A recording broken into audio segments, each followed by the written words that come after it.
It's midday. Hello, good afternoon, and welcome to the Citi Prime News, which is live from our studios at number 11 Dr. Morton Loop in Adabraka, Accra. The news is also live across the globe on citinewsroom.com, Citi 97.3 FM on Facebook, and CityTube on YouTube. I am Wilma Obobi Sakoman, and this afternoon I'm here with Kweku Eduamansa. Coming up, Hotels Association of Ghana's protest against the rising cost of utility tariffs didn't happen following failure by the police to provide security. I've received several calls from upmarket hotels. I hope they are here. Complaining of some 80,000, 100,000, 50,000. It is sitting on their books now. Also coming up, 45-year-old Baba who defiled a 14-year-old girl in Yendi sentenced to 8 years imprisonment. Still ahead, President Akufo-Addo pledges commitment to equip the country's security agencies to protect it from terrorist attacks. And later, we'll bring you a wrap of the biggest trade fair, Citi FM and Citi TV's This is Ghana exhibition that happened over the weekend. I think that Made in Ghana, This is Ghana fair must be promoted. If possible, it should go to other regions. You know, I met somebody who was saying, oh, Ghana, things are not going well. What is working? I said, this is working. Stay tuned as we bring you details of all that and more on the Citi Prime News, which is also live across the country on a number of affiliate stations. In the Western region, we're on Premier 100.5 FM in Takoradi and Beach 105.5 FM also in Takoradi. In the Bono region, we're on Greener 95.9 FM in Sunyani. In the Ashanti region, we're on Orange FM 107.9 in Kumasi. In the Volta region, we're on Global 105.1 FM in Ho and Adanu 107.7 FM in Adakluwaya. In the northern region, you're listening to us on Diamond 93.7 FM in Tamale. In the upper west region, we're on Westlink 88.1 FM in Laura. In the upper east region, we're on Source 100.1 FM in Boko. And in the northeast region, we're on SCAP 101.3 FM in Nangpanduri. Citi Prime News at 12 midday. Updates you on all the running stories and connects you to the newsmakers. Grateful for your time this afternoon. We'll settle for the details of our stories now.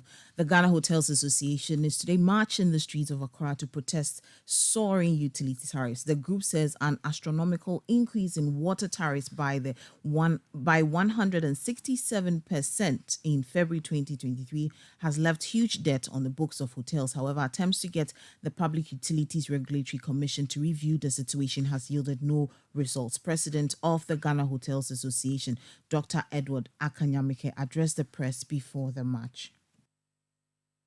With the adjustment that was done for February, that increased the tariff from 11 to 30, the 167% increase. That is our focus. And that period, the February, March, April, May, has created debt for the hotels. So we want that one to be reversed to where it was. Reverse it first, and then do the 8.3%. And if you can now talk about new rates, that's a whole different ballgame. So our focus is not on the new adjustment that is starting from the first, even though that is a discussion for another day, because it means that the rates are high. I've received several calls from upmarket hotels. I hope they are here. Complaining of some 80,000, 100,000, 50,000. It is sitting on their books now as debt that they have to pay.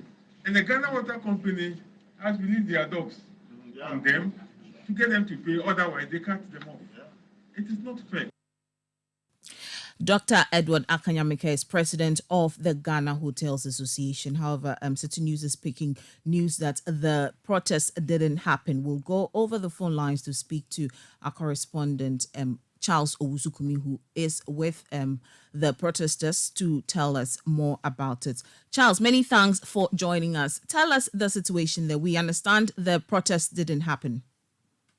Well, Uma, you're right. The intended protest did not happen as scheduled.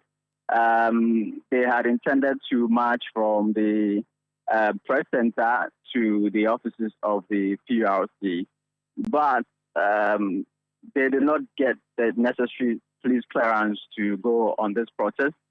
So the police did not actually show up to give them the protection they need, as is usually the case. And so they have decided to call off the protest.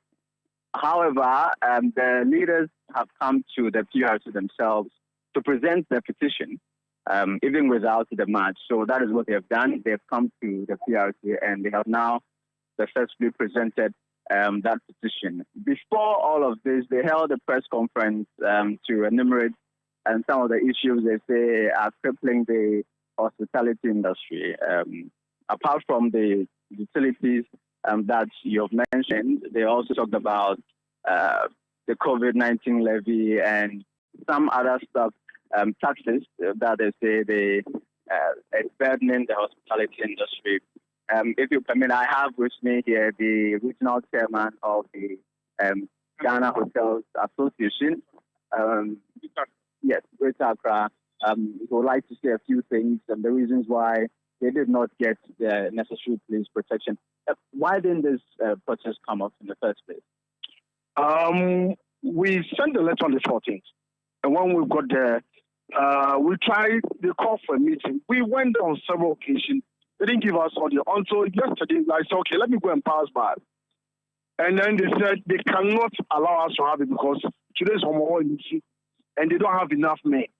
But I said, I'm surprised that you don't have enough men, but you have enough men to protect PRC, but you don't have men to protect us. That's our surprise.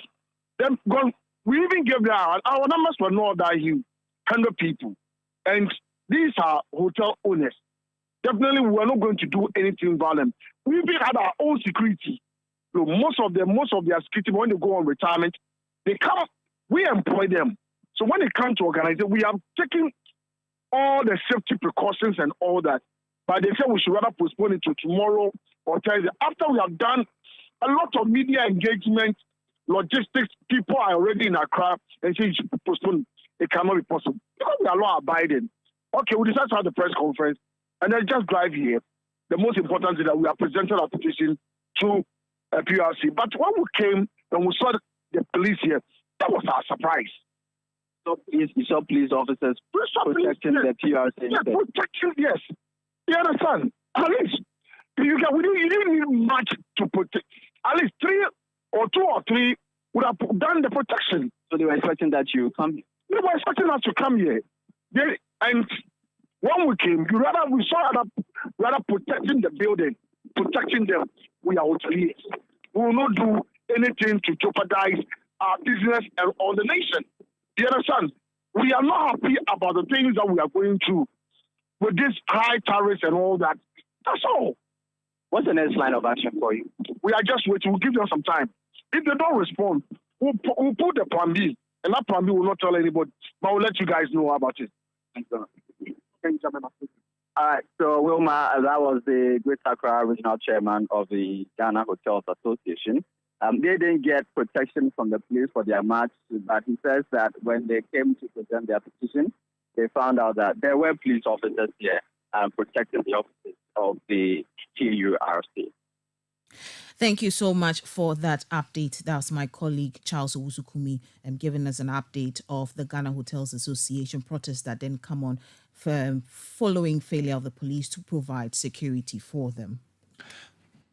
We turn attention to some other stories now. In the wake of the controversy surrounding the gas sales agreement between the Ghana National Petroleum Corporation, GNPC, and the Genza Energy Ghana Limited, energy analyst Benjamin Insia has stressed the need for stakeholders to engage in constructive dialogue to address the concerns raised in the report. Now, his response comes in the wake of claims made by the Africa Center for Energy Policy, ACEP, and the Imani Center for Policy and Education, who accused Energy Minister Dr. Matthew Opoku-Prempeh of inconsistencies during his appearance before the Parliamentary Select Committee on Mines and Energy last year. Now, speaking to Citi News, the energy analyst said despite the apparent intricacies brought about the negotiated discount arrangements, the gas sales agreement may not be as problematic as it seems. So one, we must know that Genza Energy Ghana Limited is a Ghanaian-owned private company. And for that matter, any information put out there could cause it in terms of making sure that we have profitable private sector stakeholders within the petroleum upstream. And I think that all stakeholders, be it the Ministry of Energy, the ASEP, Imani, be it Gensa Energy Ghana Limited, be it GMPC, be it the minority in Parliament, be it the Energy Committee itself, need to sit and then actually trash out the grievances or the concerns they have with this particular report. But for where I sit as director of the Center for Environmental Management and Sustainable Energy, I think that there's no any issue with this particular contract, and the contract is seen as very problematic because of the complexities and the discounts arrangement between the parties in this particular arrangement. You heard the energy analyst Benjamin Insian speaking. Now, President Akufo-Addo has pledged government's commitment to equip the country's security setup to protect it from any terrorist attack. Nana Akufo-Addo indicated that Ghana is not safe following recent attacks in neighboring countries like Burkina Faso. Speaking at the opening of the International Maritime and Exhibition Conference at Burma Camp, President Akufo-Addo said government will also do all it can to safeguard Ghana's territorial waters. On 9 September, I'll formally commission in Second D 4 patrol boats and 1 landing craft for use by the Navy. The construction of naval infrastructure projects is on course. For instance, the ongoing construction of the forward operating base at Izilibo is more than 60% complete. The government will continue with its naval infrastructure construction policy to improve the Navy's maritime response time. Government will continue supporting the Maritime Authority, the Ports and Harbors Authority, the fisheries sector, the various institutions in the oil and gas sector, and the entire maritime industry with policies, equipment, training, and resources as part of maritime security capacity building. All these investments are aimed at developing the blue economy. And to that end, no single country, ministry, or agency can do it alone. You heard President Akufo-Addo. You're still listening to the Citi Prime News live from our studios at Adabraka in Accra. Some stories we've been bringing you. Hotels Association of Ghana, they intended to have a protest today over the rising cost of utility tariffs, but that didn't happen following failure by the police to provide security. Also, President Akufo-Addo, he has pledged his commitment to equip the country's security agencies to protect it from terrorist attacks. Quickly, will bring us some other stories. We turn attention and do some politics now because a failed presidential aspirant of the New Patriotic Party, Kwabena Ejapon, says he does not regret contesting the party's special delegates conference. Now, Mr. Ejapon is among 4 aspirants who failed to make the top 5 in the elections over the weekend. Mr. Ejapon garnered 6 votes out of some 900 votes cast. In an interview with Citi News, Mr. Ejapon said he would support the candidate who emerges as flag bearer of the party come November 4. For me to come out and be able to make the kind of impression I've been able to make on the national consciousness, I think it's in my own view, I think I've won a moral victory. It's given me the opportunity, especially, to dispel a lot of doubts on the minds of certain people. But I knew I was running from behind, and I think I've made a point. Those difficult discussions that Ghanaians normally shy away from, and I think we need to create a new culture of politicians, even if you belong to a political party and there are things happening that you are not happy with. You should have the courage to come out and speak about it with good intentions, with good motives. That for me is I know I've made a few comments about what is happening to the economy, and some of our party people have been uncomfortable with it, but it was out of good intentions for us to restore our economy back to health. That is what should be the concern of all genuine patrons like myself. So I have no regrets at all. And I think I have a major role to play in this political tradition going forward. Now, Mr. Japan also dismissed claims that he made the office of the General Secretary of the party unapproachable while occupying the position. In this country, when you are firm, you are tough, and you speak your mind, sometimes you are misunderstood. You are said to be arrogant and uncooperative. But I am a stickler for discipline, and I want to do what is right by my conscience and for the good people of Ghana and for my party. I was the General Secretary that enabled all the 275 constituencies to have bank accounts, because I felt that when you want to put through resources that they require to work, it has to go directly to the base, because I believe all politics is local. And that happened. And since then, they've seen the advantage that it brought. You understand? So I am straightforward. There are people who were comfortable with me because I'm frank, I'm honest. I'm the kind of person, what I say is what I mean, no tricks, no frills, and I'm less liable to be manipulated. And I think all presidents and all leaders need straight-talking, honest people around them to look them in the eye sometimes when they are going off the track and, admonish them. It's very important.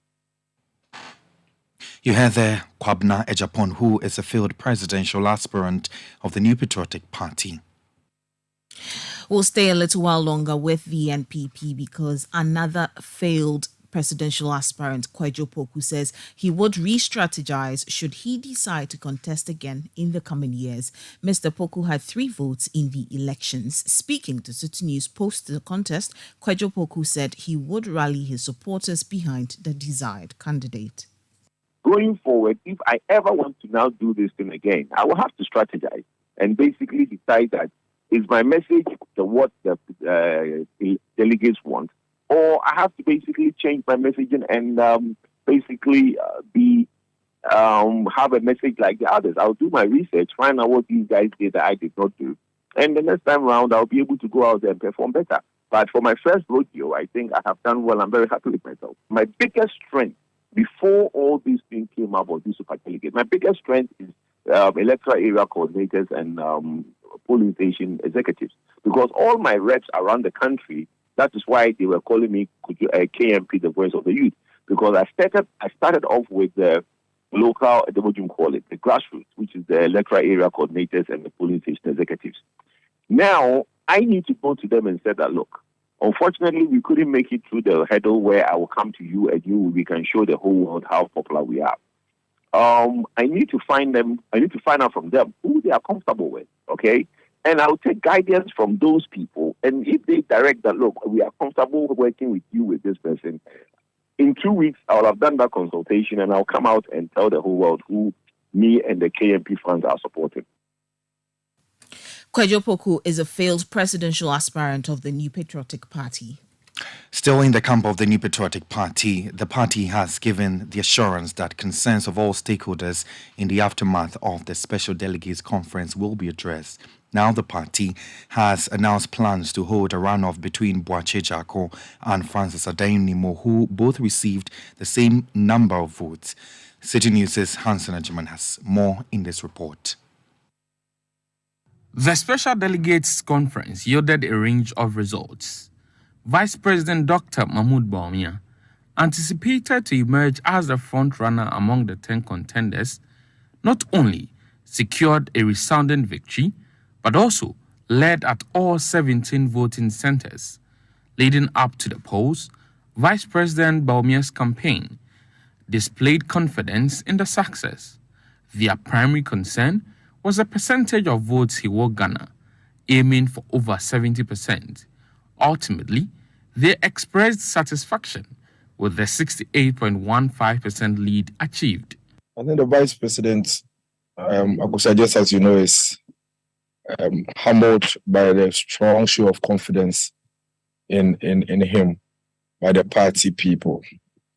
He's always held a view that the party is resolved to win election 2024, and he's been able to position himself very well to lead that charge going into next year's elections.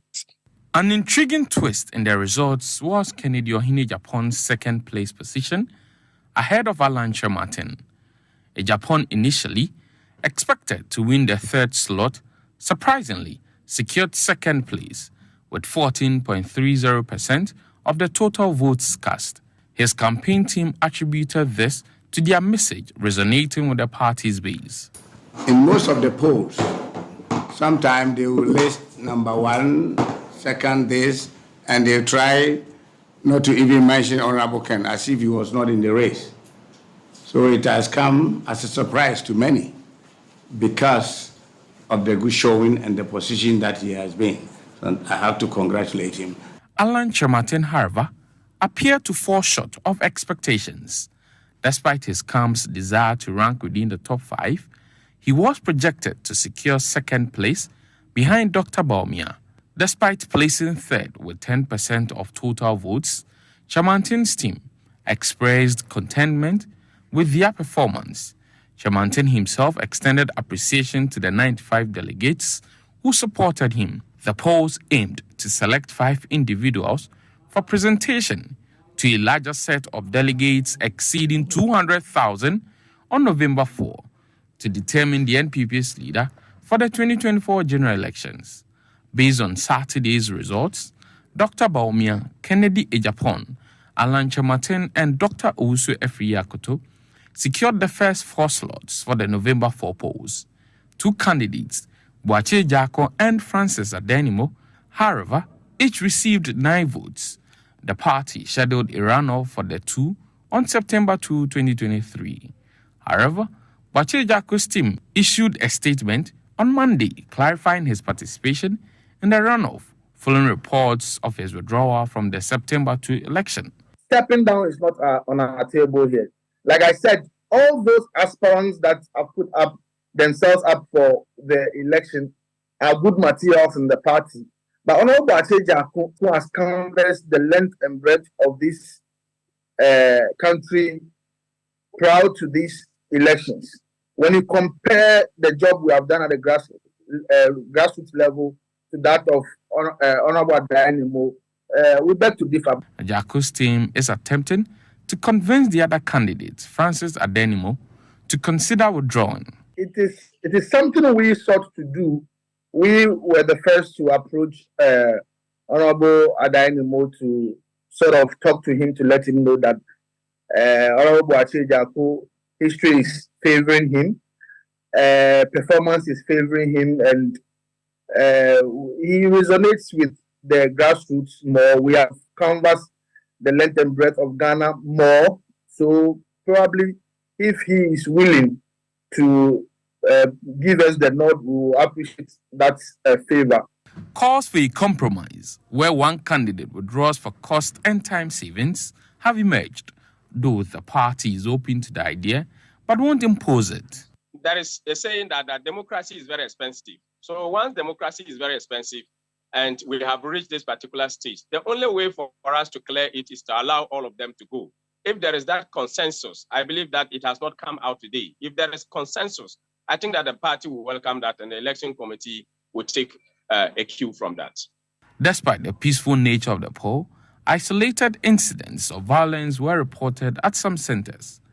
In the Northeast region, the campaign coordinator for Alan Martin was attacked, and one of Kennedy Agyapong's polling agents was chased from a voting center. The party has yet to receive official notification of these incidents. I believe that members of this party knows the procedure within the party's constitution. If this is brought to the attention of the General Secretary, why not? We will include all these matters into the investigation of the disciplinary committee as enshrined in the party's constitution. But are any of these matters before the desk of the General Secretary?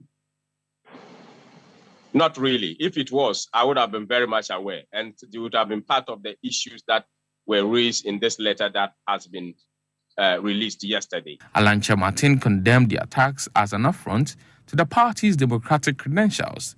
Kennedy Agyapong, however, was captured on tape, linking the president and vice president to some of the incidents leading to the party to initiate disciplinary actions against him. President Akufo, member will show down. Vice President, member will show down. So, Mama chasing me agent. I'm not going to set them. What do you embassy? What do you embassy in your embassy? Yes. Let's challenge the President Akufo anytime.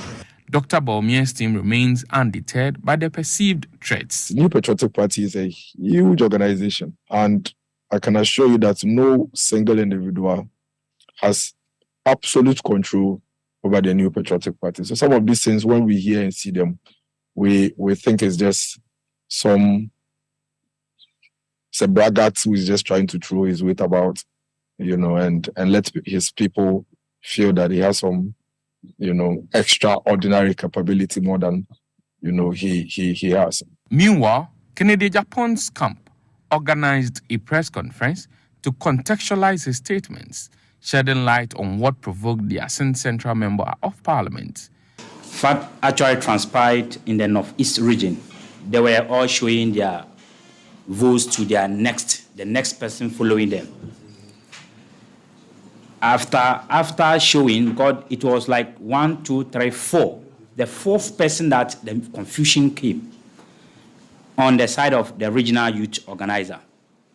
His campaign manager has clarified what Kennedy Japan meant by he will give the president and vice president a showdown.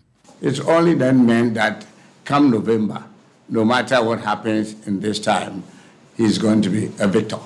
And so that is a showdown, right? It's a decisive confrontation or a contest. I think that is how the showdown meant. It is not a threat. There's nothing for us to be worried about. It's just a simple language, probably expressed in a different form. City News' Hansen Ajiman filed that report. You're listening to the Citi Prime News live from our studios at Adabraka in Accra. Still ahead in the bulletin, 45-year-old Baba who defiled a 14-year-old girl in Yendi sentenced to 8 years imprisonment. We'll bring you details of that story and others shortly. Do stay with us. Citi Prime News at 12 midday updates you on all the running stories and connects you to the newsmakers.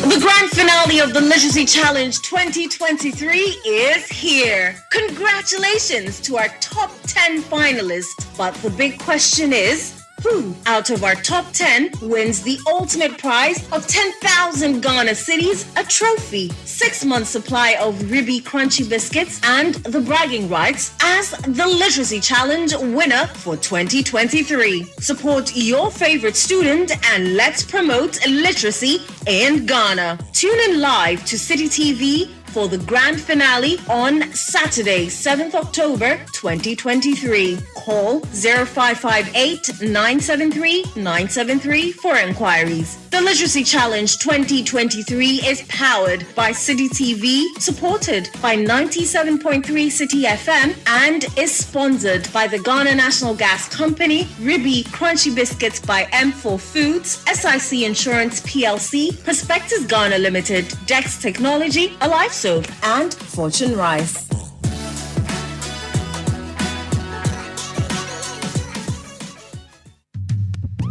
Citi TV is live on DSTV, GoTV, and HD+.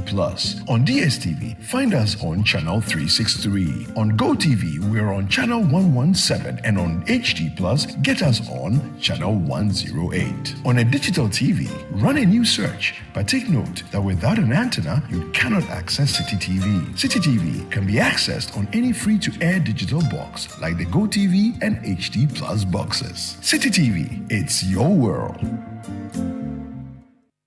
Citi Prime News at 12 midday updates you on all the running stories and connects you to the newsmakers.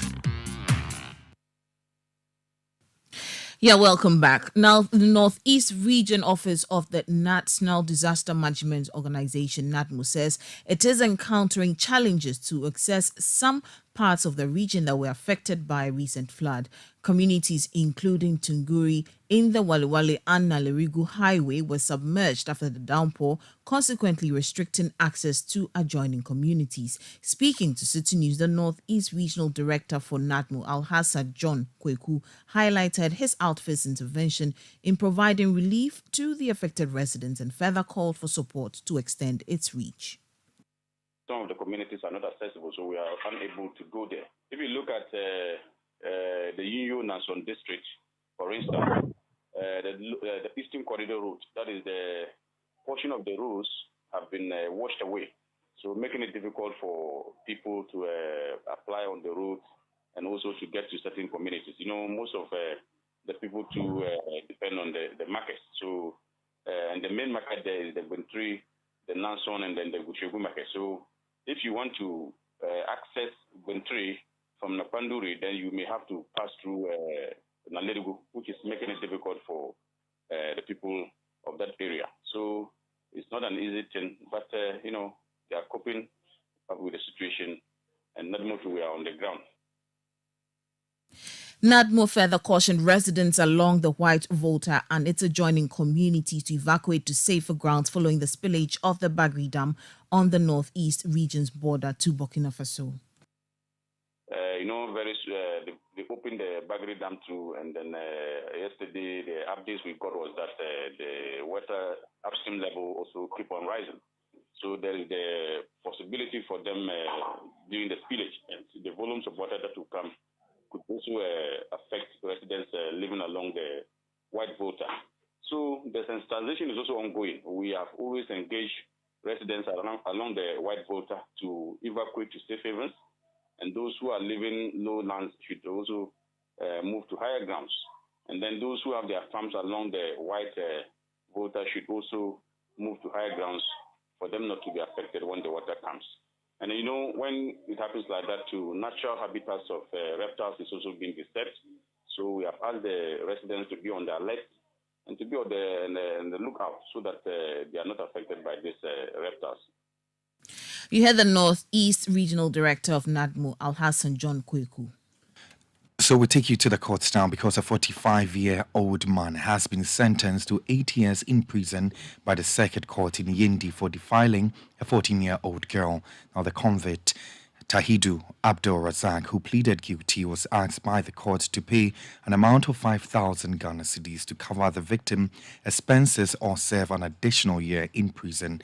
Meanwhile, one person has also been arrested for his alleged involvement in presenting a letter to the registrar urging the court to allow for an out-of-court settlement. However, the convict denied knowledge of the letter, hence the arrest to assist with investigations. Now, the Domestic Value Added Tax VAT Compliance Task Force of the Ghana Revenue Authority has taken strong action against retail shops in the Anya and Awoshi enclaves for not adhering to Section 41 of the VAT Act. During their visits, the task force targeted 6 non-compliant shops where they noticed that none of the sales made had proper records of VAT payments to the state. Here are excerpts from the confrontation that unfolded. All that I witnessed buying from you is just between 30 minutes. Now and 30 minutes. And you are telling me that this is the receipt you issued. And I'm saying that, listen, the time on this receipt is 8:31. Far earlier. But Daddy, this now, because the light is off, when you buy, we don't give the receipt. No, we don't have. It's printed machine, So it's when not we writing. print, it's only one. We don't have duplicate. And then we So give it what up. is this And doing here? please you wait. Daddy. So this, It's a warehouse. for now, the light is off. So this is what I am using for now. But this one, maybe, let's assume it's from your company when they come to buy and you requested for manual receipt because the printing receipt, when you keep it, it wipe away. Then I will rewrite to you from this place. You see, this clearly shows that you don't have the authorization to issue your own invoice from the system, because if you have, you know the do's and don'ts. When you are given the authorization to use your own machine to issue a till receipt, you are also mandated to buy our manual invoice so that in case you have challenges like what you just spoke about, you can issue the manual. Another shop manager expressed frustration about what they perceive as a lack of education from the GRA regarding VAT. They came here. They gave us a letter that we should come there. Then I went. I went. They explained to us that at the end of we have to pay we don't have to pay like the way they come here formally. When they come, they issue a receipt, then you pay. So this time we have to pay it like paying it on our mobile money. And I registered. That is all. They didn't tell us that we should issue VAT. We have not been told that we should issue VAT. So if you want somebody to issue VAT, you have to come back the way they came back and told us we should come. You get it? So that we can pay. We know what you do. But you didn't tell us now, do we issue VAT? No, it shouldn't be done like that. That was a shop manager expressing her frustration. In more stories, the Peasant Farmers Association of Ghana says it is hopeful that the Phase 2 of government's Planting for Food and Jobs program will yield better results than the previous program. Now, the association has therefore called on its members to take part in the reviewed program. Speaking to Citi News, the president of the association, Dr. Charles Nyaba, says the association has raised a number of concerns about the first phase of the program and is optimistic that the second phase would yield the intended results. We, as Citi Farmers Association of Ghana, actually submitted recommendations to the ministry that the way the Planting for Food and Jobs was doing, it was just waste of the taxpayer money, and that there was a need for review. Farmers had a full benefit of the Planting for Food and Jobs one. That was in 2017 and 2018, when fertilizer was subsidized 50%. Seeds were subsidized 50%. Subsequently, we realized that the subsidy component itself has reduced significantly, less than 15% in some occasions. Apart from reduction in the subsidy component, the quality of inputs that are supplied on the Planting for Food and Jobs was just bad. So farmers actually lost confidence in the Planting for Food and Jobs Phase 1. One of the critical areas that I'm impressed about is giving guarantee letters for private people like the farmers to be able to access loan with interest free to purchase these inputs of their own choice. Once that is done, it's going to go a long way to address the major challenge with farming in Ghana, which has to do with access to credit for the beginners. Dr. Charles Nyaba is the president of the Peasant Farmers Association. Now, the Greater Accra region has witnessed the low turnout on the first day of the National Identification Authority's limited registration and issuance of Ghana cards in 8 regions. The exercise, which started yesterday, is expected to run for 10 days. Speaking to Citi News, the regional registration officer of the NIA, Ochre Dakon, was hopeful turnout would improve in the subsequent days of the registration. There's more in this report. The National Identification Authority, NIA, on Monday resumed the registration and issuance of Ghana cards to Ghanaians aged 15 years and above. This action has been prompted by the NIA's receipt of 484,000 blank cards from its technical partners. To ensure a smooth process, the NIA has divided the registration into 2 phases. The first phase is aimed at registering public sector workers on the Government of Ghana payroll. The second phase, which will begin on Monday, September 11, 2023, will target Ghanaians aged 15 years and above who are first-time applicants. However, a visit to some of the registration centers revealed a low turnout. I had to call almost all the districts to find out how registration was turning out, but so far it is very slow because it is the first day of registration. We are hoping that going forward, yes, the applicants that we are expecting will be targeting our district and regional offices. So far, that is what is going on. I accept Katamanso that told me that yes, they had quite a number of people coming, but most of them were not the public service workers. The Greater Accra Regional Registration Officer of the NIA, Ochre Dakon, also revealed that the authority is hoping to register approximately 3 million Ghanaians by December. Per the statistical service report they gave, approximately 2.5 million, approximately 3 million people, yes, that we are expecting to register.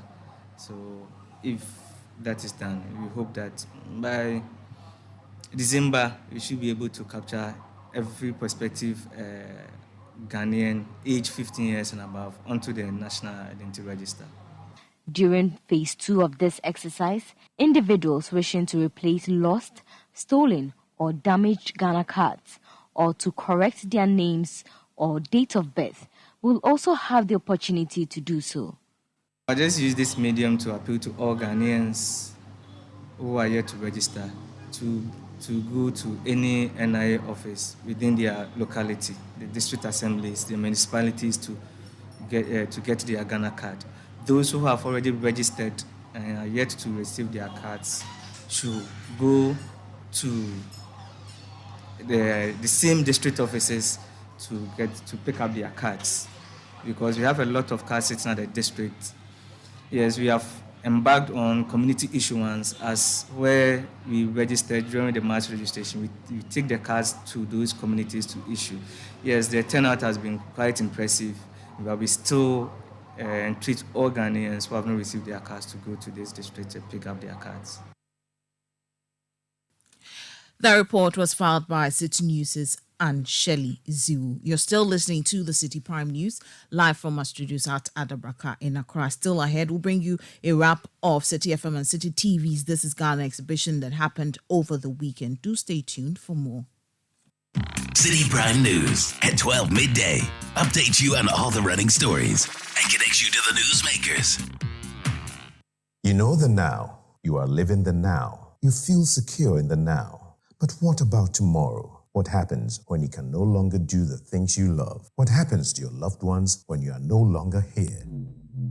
Get Mikakrawa from Prudential Life now and protect your future and that of your loved ones. With as little as 3 Ghana cedis, Mikakrawa covers you in case of death, total and permanent disability, or critical illness. Fafus this year. Nadal star 778 ash. Oh, I'm telling you this year. Come on this year. Down this year. See, no one knows tomorrow. No one knows tomorrow. Anything can happen. Once more, you will fit enjoy to sorrow. In such times, we rely on insurance. No need to borrow.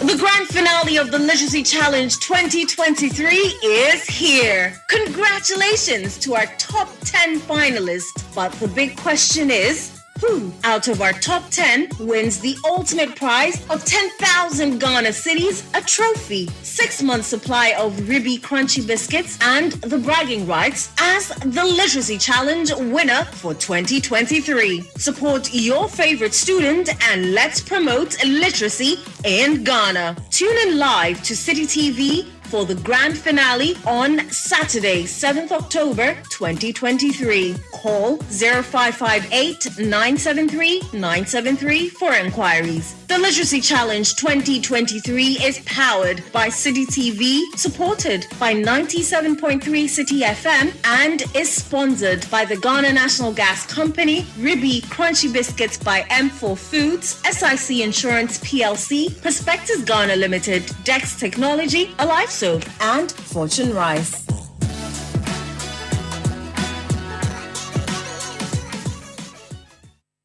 Citi Prime News at 12 midday. Update you on all the running stories and connects you to the newsmakers. You're welcome back. Grateful for your time. Now we'll go to the Eastern region where the Ifijasi District Police Command is investigating a suspected suicide after retrieving the body of a 39-year-old man from a well at Koforidua, Asokore. The deceased, according to Citi News sources, is said to have absconded from the Eastern Regional Hospital where he was on admission only to carry out the suspected suicide upon reaching home. The assemblyman for Fofie electoral area in Asokore, Isaac Osei, contacted the National Disaster Management Organization, the National Fire Service, and the police to help retrieve the body from the well. He confirmed the incident to Citi News in an interview. I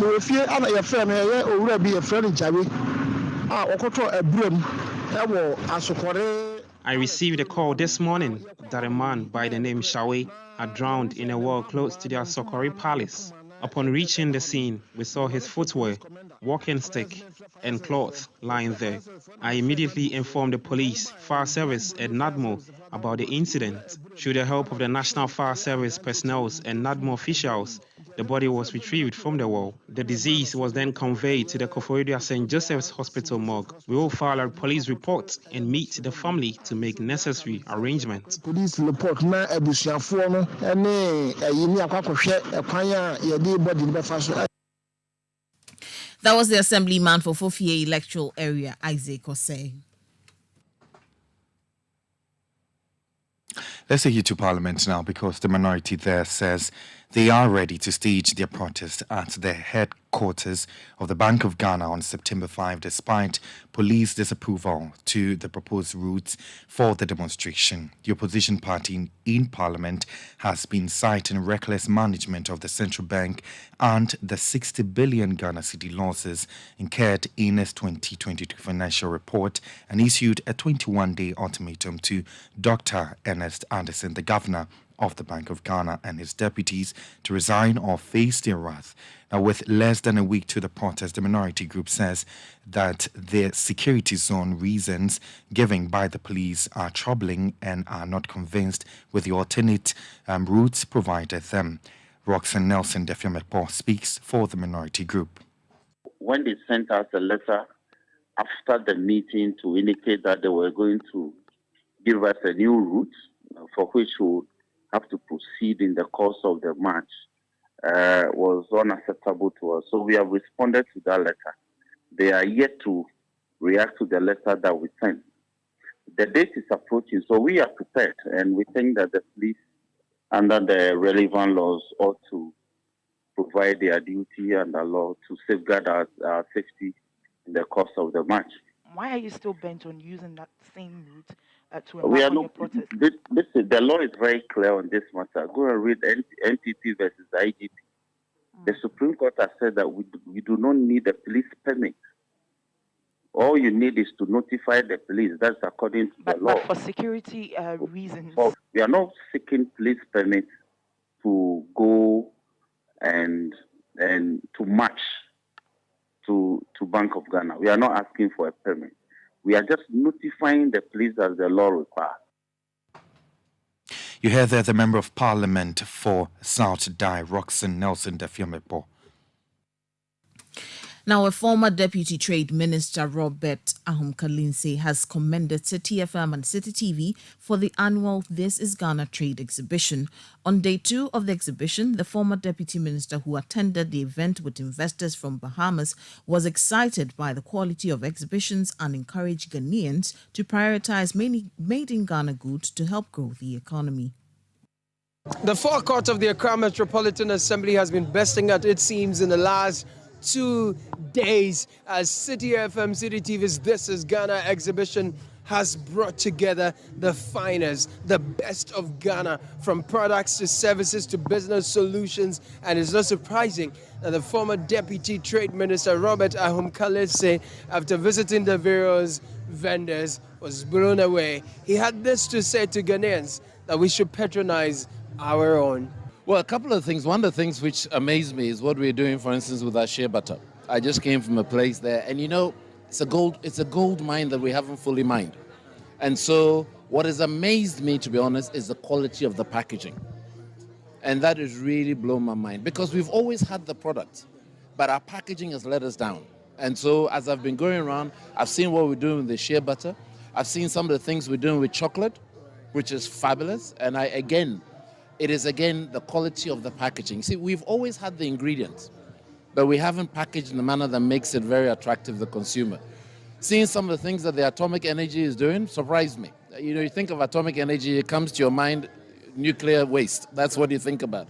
But what they're doing in terms of the research, both in terms of seedlings, and what they're doing also in terms of what they do to delay the ripening of the various products to help the shelf life, these are things that are very unique. Of course, when it comes to creativity in our clothing, you can't play with that. And again, I'm seeing a lot more, let me call it mixture, fusion of Ghanaian creativity and history with modern design and modern cuts, which then suits the modern woman or man that needs to dress for the office and so forth. Today, probably everywhere in the world, when you pick something up, it's made in China. Let me tell you a story. When I was leaving university in 1985, 86, nobody would touch anything that was manufactured in Ghana. It was considered rubbish, and China was considered rubbish. They would look at it, they would laugh. Even before that, the Americans used to laugh at cars manufactured in Japan. What does that tell you? Well, today Toyotas are the favorite for our politicians. And China manufactures everything. No, China manufactures everything. Correct. What that should tell you is that things change, and two, vote with your cities. Vote with your cities. Vote with them to support Ghanaian product. Because let me tell you, the day you support a Ghanaian product, you are supporting yourself, your children, and your grandchildren. When you're doing it overseas, you're doing it for somebody else. Nobody's saying you shouldn't do anything to support them there, but let's clear. Thatcher had a very great saying, a great British Prime Minister. Said charity always begins at home. The vendors at This Is Ghana have been sharing their impressions with Citi News. Suitably reflected Ghana's cocoa to the best of our abilities. We thought that, we want to compete with the international chocolatiers out there, right? Thank you. Chocolatiers, thank you. One of the smooth tasting, melting in your mouth, sublime chocolate that we love to eat from France, from Switzerland, from Belgium. So we did some research, we went to Italy, we did some courses over there, then we invested in machinery. So we know that our chocolates are of the highest quality, yes. And now take me through the array of stuff you have here. I like chili a taste of spice. And the image there is like, it's so inviting, it's hot. Well, it's hot, so it's hot, yes. The list is just showing you that it's really hot. It's on fire. So tell me, what are the varieties you have? So we have the chili flakes, as you've seen, chili powder, we have curry, we have mixed spice, we have the spicy jollof seasoning, we have ginger powder. Spicy jollof seasoning. Yes. We have the ginger powder, onion powder, bay leaves, rosemary, nutmeg powder, turmeric, black pepper, white pepper. I mean, the whole range is here. Just every spice? Every spice is here. No, I love how you've packaged it. They all look like something I'd buy, and it's packaged and it's originating from Asia or something like that. I mean, is it deliberate? It's deliberate because we want Ghanaians to also experience premium products, which is affordable. That's what we've been talking to some of the patrons here to pick their feedback, and the man who drove from Accra to London is here.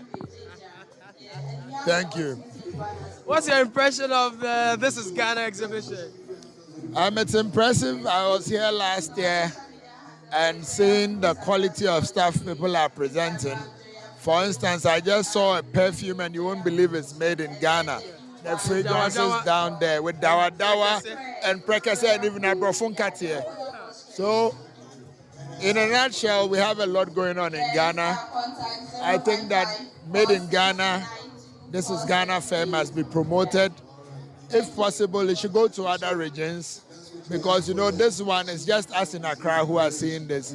I'm sure if we take it around, people will get to know. I came here today to learn a thing or two about the program, and then next year I will prepare myself and come back. It's nice, it's original, it's Ghanaian. I like how the youths are using their innovative skills to create products that are made in Ghana. I love it. I had to travel far to come and feel this. Very original Citi FM. I think you're making Ghana proud. Not just Ghana, but you gather real businesses that are not seen around in one of these, our big malls. Actually, I just bought a product. I don't want to mention the company's name. And I asked them, where are you? They said, they're all over. I said, all over where? So it's important such events or such expos. Can we do that every 6 months? Is it good? So joining me now is the general manager of Citi FM, Citi TV, Bernard Alve. Great job so far, hasn't it? No, I've enjoyed myself. Visiting the stands, beautiful things, lots of patronage, the diversity. skin products, clothes, food, electricals, IT, research, more food, financial institutions. Amazing. I haven't even finished. I've done about 45%. I have another 55% to go. Yeah. How important is an exhibition like this towards shaping the psyche of Ghanaians to believe in ourselves and also towards contributing to our own economy by putting our city in our products? You know, I met somebody who was saying, oh, Ghana, things are not going well. What is working? I said, this is working. You know, we are a radio station, TV station. We've brought 100 and something companies together. Thousands of people have come. Connections are happening. I'm not saying everything is perfect, but the truth is that we have to do something for ourselves. We give access to markets. Most people give out their complimentary cards or their flyers or leaflets. It means you're going to get repeat business. We took QR codes of their websites. That's just how it is, the multiplier effect. Lots of people talk about it. Kuku David and his team are showing this for the next how many weeks. The only thing we can do for ourselves is to add value to what we produce and create a market opportunity. I wish this will happen in every region, every month. Imagine if we did this in Tamale, Ho, Sunyane, Navrongo, Seshi, Yoso. This is what we need to do. Ghanaians will spend, companies will sell, then we can compete. I'm sure you also saw the guys doing the export readiness surveys. Some of these companies you see here, in less than a year, they'll be exporting to the West African sub-region and the rest of the world. So for me, I'm satisfied. I'm hopeful. I know government has a lot to do. We need their support beyond the lip service. They need to help companies. Every district assembly should be able to create a market for companies like this, at least once every quarter. Drive traffic, let people come and buy. That's how economic activity works. Giving somebody money to vote for you doesn't change anything. If you create business, I come and buy. They produce honey. Then they get to send the money to the BA. That's how we change things. So guys, if you are home next year, join us. This is the place to be. And shout outs to AMA. Yes. Shout outs to AMA. Solid venue. Right. Thank you very much. Thank you, guys.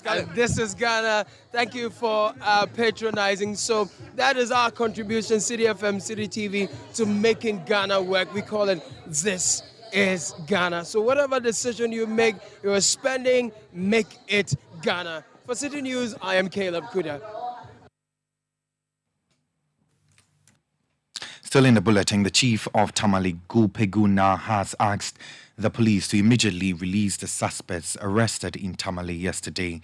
Now, the suspects were arrested for allegedly attacking the court in Tamale, where a suspected drug dealer was standing trial. There was an altercation on the premises, leading to the gunshots by the police and destruction of the court properties by the 13 suspects. Addressing the media on behalf of the chief, the Sahana Abdul Latif said the police should release the suspects and their motorbikes given back to them. We told the youth, this thing, it has ever happened in Tamale when the late Kofi Annan came here. A walkie-talkie was taken. They brought it here, we sent it. So we made an appeal to the youth. Whoever is keeping the side weapon and the wall, if he breaks it, we will hand it over to them. There was a case, 3G3 rifle were also taken. We gave it back to them. So we don't need those weapons. They are for the police. So we made an appeal to the youth. Whoever is keeping it, to let us have it, we give it to the police. I think this is in a nutshell what transpired at the police headquarters. So we were asked to come here and convey same to the youth. So we have told the youth what we went and discussed.